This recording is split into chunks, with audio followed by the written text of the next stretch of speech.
Hello, and welcome to the Green Bay Area Public School District's first podcast, the GBAPS Story. I'm Vicki Bayer, and I'm proudly serving as your superintendent. The goal of this podcast is to share some of the voices and faces that are helping shape our school district, whether it's teachers, students, district administrators, it could even be some community partners, but all the stories that help make our district great. Today we're going to cover the 25-26 budget and how we're planning for that, referendum projects, and we're going to hear from a student about entrepreneurship.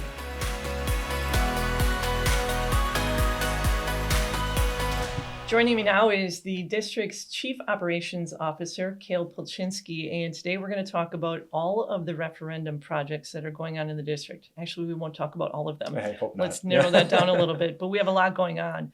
And I want to begin by talking about the new West Side Elementary School, which officially has a name now, Star Elementary School. And just a quick note, we had the opportunity in early May to meet with Bart Starr Jr., who's Bart and Sherry's son. And the family's very excited and honored about the name of the school. So what can you tell us about the progress there, Cale? Yeah, I think for the community, for anyone that can see the site, there's a lot of activity. So it's a really exciting time.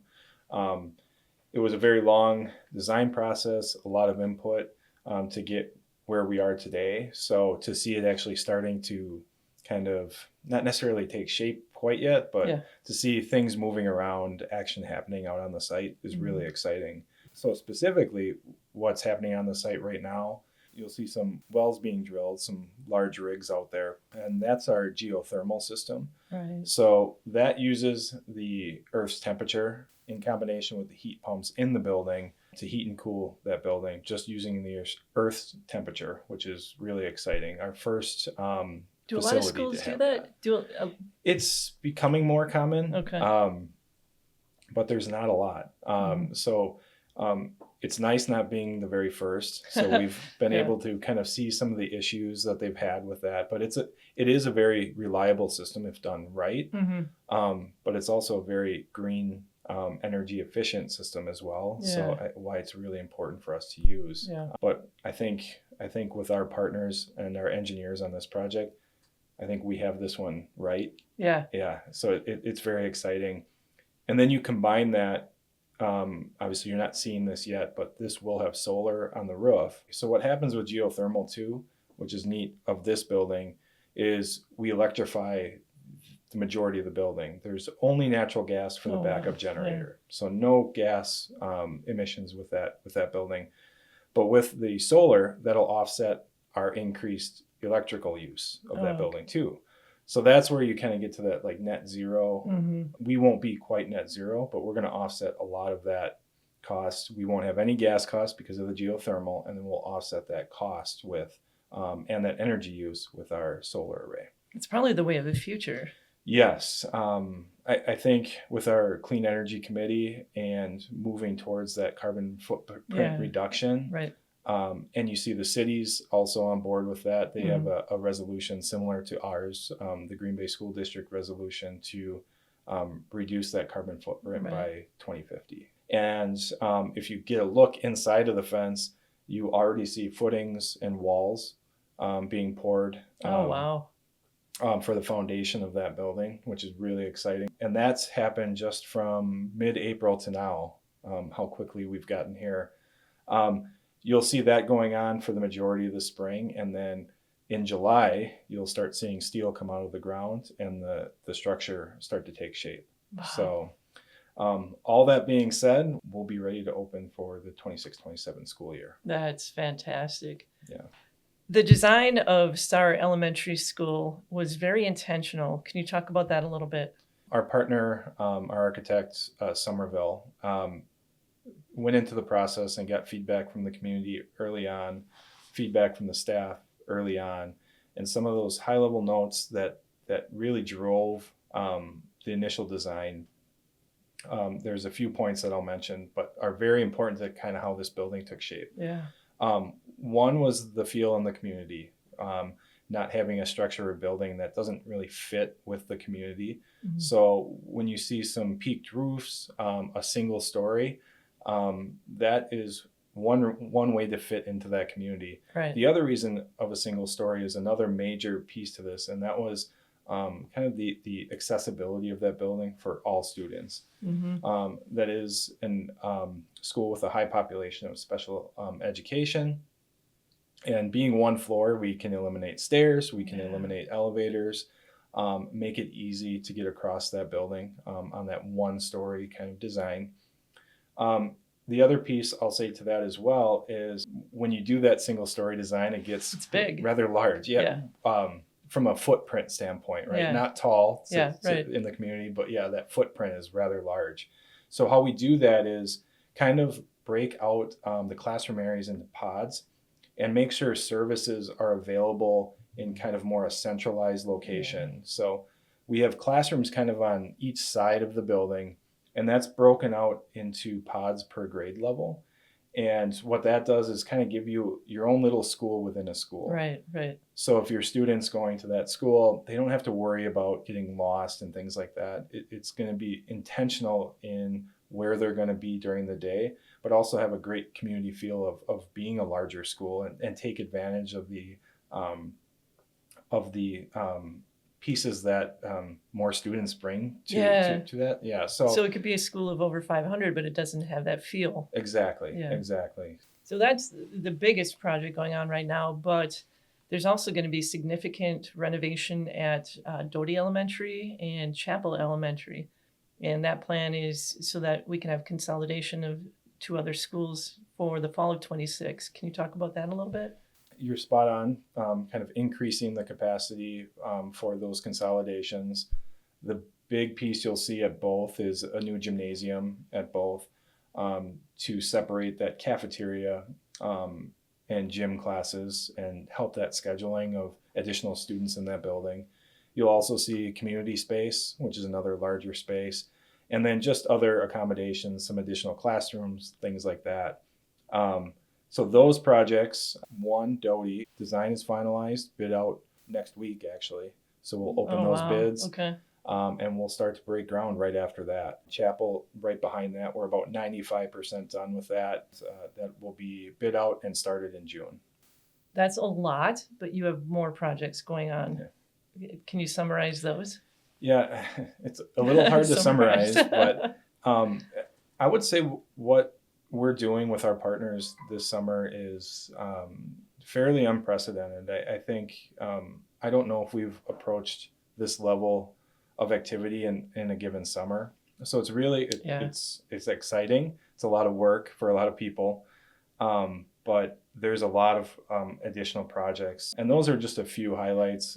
There's probably about a half dozen I'm not listing here. Right.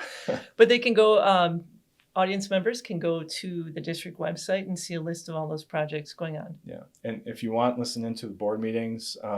Every month we give an update of those kind of active projects and what we're doing and kind of updates on status of those projects as well. Okay. Well, thank you, Cale. All of the projects he mentioned, the majority are funded through Referendum. So again, we thank the community for your support and your trust in us. So thank you, Cale. Thank you. I am thrilled to have the opportunity to interview as our next guest, Galilea Matus-Stulzer, who is one of our amazing seniors from Preble High School.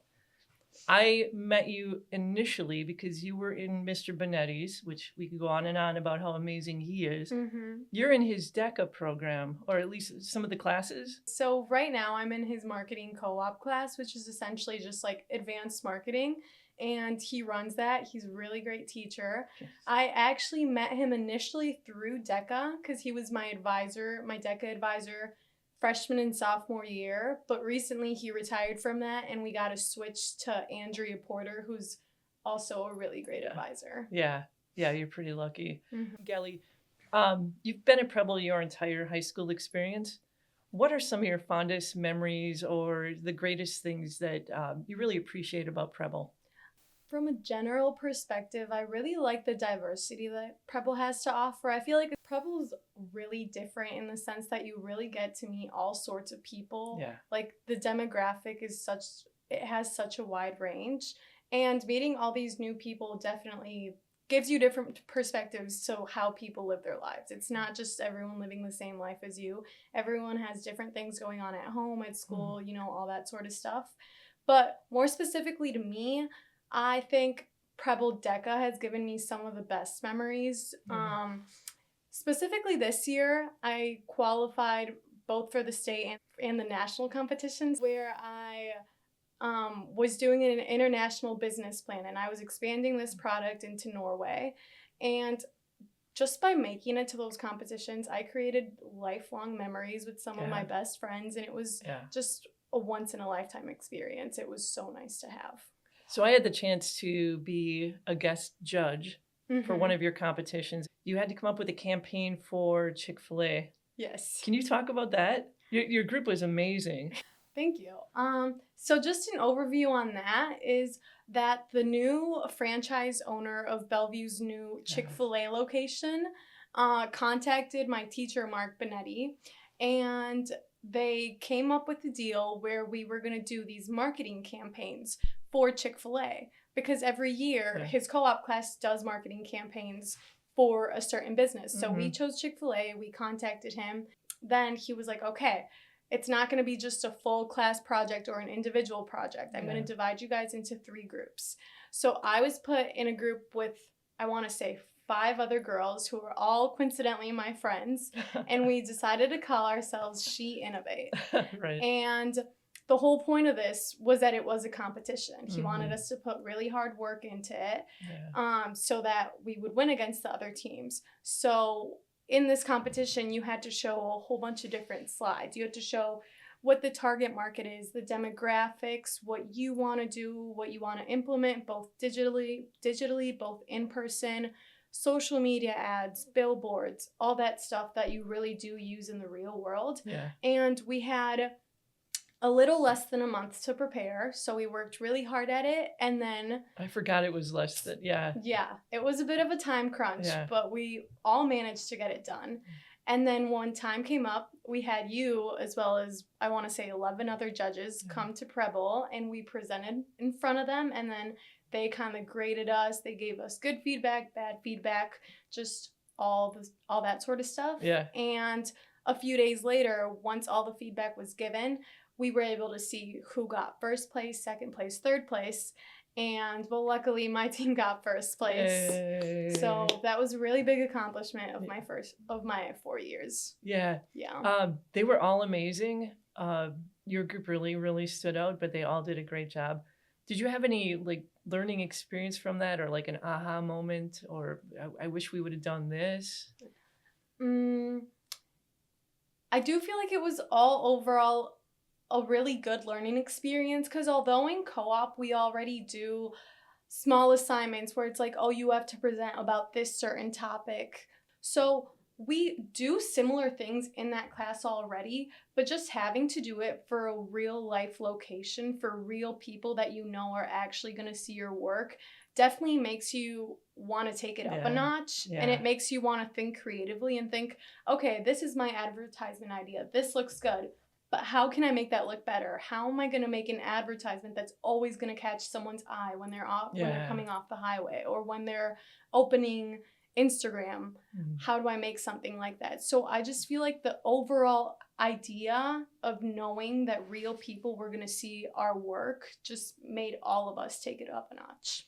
It was one of the comments that I heard from a judge was, and she was in marketing. She said, this is what I would see from or expect from college juniors and seniors. So it was a real tribute to the work you guys did. Yeah. So Gallie, what are the plans after graduation? So right now I'm committed to UW-Madison. Technically I'm undecided, but my plans are to go to the School of Business by my sophomore year, where I want to major in international business marketing. Oh my gosh. Yeah. Okay. We will watch for your success.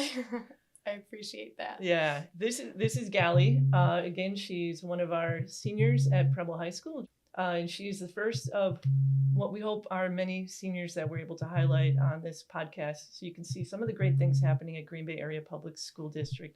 Thank you, Gallie. Yeah, of course. Thank you for having me. Joining me now is our Chief Financial Officer, Angie Roble. And Angie, one of the questions that keeps coming up is, why isn't the district doing a better job with budgeting? Yeah, I think, right, you see it all over the place, but the one main thing is, I mean, it's pretty straightforward. Our expenditures are not, are outpacing our revenues. So we're not receiving enough revenue to cover our expenditures. And I'm going to list 3 factors why I think that's the case. Mm-hmm. The first one is simply the revenue limits that we're under. So we are only allowed to raise so much revenue as a school district. And those are, those are state mandated. So under the law, the lack of funding from the state. So the state gives us revenues every year through this budgetary process that we've been hearing about, but it's not keeping up to pace with inflation, right?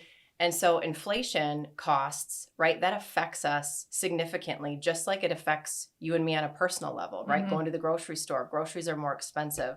So we have expenditures that on an annual basis increase year after year after year, such as vendor contracts, utilities. Yeah, I was going to ask for an example. Yep. Okay. Health insurance premiums, salaries, right? Our people. So all of those expenditures are costing us more every single year. But when we don't have inflationary adjustments coming in from the state and revenues, that's why we are in the predicament that we're in. So the money from the state is relatively constant. It's the same amount over a couple of years, but at the same time, the costs are going up. Absolutely. So, and that's why it feels like we're kind of in this vicious cycle, right? We're constantly trying to cut, right? Facing budget deficits. And you see that all over the headlines, especially in Wisconsin, because of the formula and the funding formula that we're under. Yeah. Okay. So the Joint Finance Committee right now is in session, I believe, and they're talking about the next state budget. What would help Green Bay Area Public School District? Yeah, great question. So let's take what we know so far. So for this next 2 years, we know that the Supreme Court has passed the ruling that Governor Evers put into place of that $325 per pupil, right, in the revenue formula. So we know that we're getting $325 per student. That's what we received in 24-25. That's going to equate to about $6 million. Okay. But there are 2 other significant areas of funding that would be really great if we could see some more revenues coming in. One of those is special education.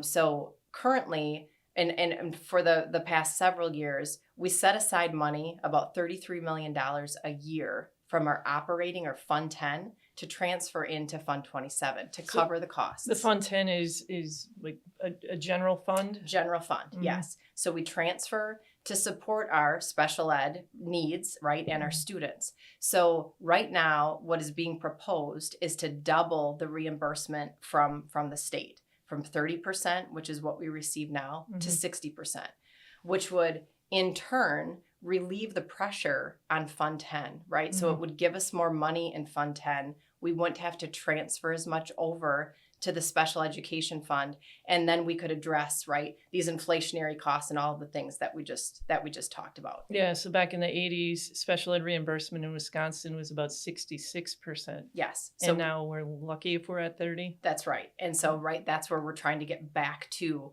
right, as those costs also are increasing.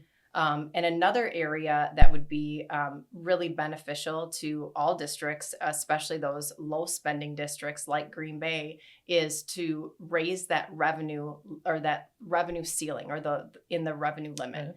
So back when revenue limits were put into place, we were a low spending district. So we were very conservative, just like we are now. And at the time, we were locked into the lowest rate. So currently, right, we can't raise as much as some districts, right, throughout the state because they got locked in at a higher rate. What are we at about right now? $11,325. Okay. Yeah. So and the low revenue ceiling is $11,000. So if that got increased, just like it did a couple years ago, that would also help significantly to address the budget deficit. Okay. So 11,325 is what we're expecting minimally per pupil this coming year, 25-26. 25-26 is 11,650. Yes. What would it mean to our district to not get anything above that? Yeah, I mean, we would continually, right, as a board, right, the board and the administration would continue to look for cuts in spending. Unfortunately, you know, over the past couple of years, we've already cut all of the things, right, the stuff that isn't impactful to students in the programs, you know, and so if we don't see an increase in revenue, those are the things, you know, 80% of our budget is salaries and benefits, right? Those are the things that are going to have to, right? We're going to have to start bringing up some of those things, right? And making really hard decisions. So the funding formula, I think it's important to just note that the revenue limits, right? The things that drive, there's two factors that really drive our revenue limit. It's student membership and also that per pupil funding, right? So that 325. Right. If we don't see an inflationary increase in that 325, now that's a flat dollar amount, right? We just talked about the issues with that, right? When it stays flat, it's not keeping up with our expenditures. Right. So that's one thing that would allow us, if we had an inflationary increase like we used to have before the Great Recession, right? We would at least get some of that revenue to cover the costs that are increasing. Yeah. And that gap wouldn't be so big between revenues and expenditures. Right. Another factor for the revenue limit is our student membership, and it's declining as it is nationwide, right? So this isn't just a Green Bay thing, but as our membership decreases, that naturally is going to reduce our revenues that we're bringing in over the course of time. Right. Wow. I appreciate your time, and I'm so glad that the public has an opportunity to hear directly from you about why this is so complex. You do it in a way that makes it understandable. So thank you, Angie, for that. Thanks for having me. That wraps up the show for today. We hope you continue to tune in. Take care.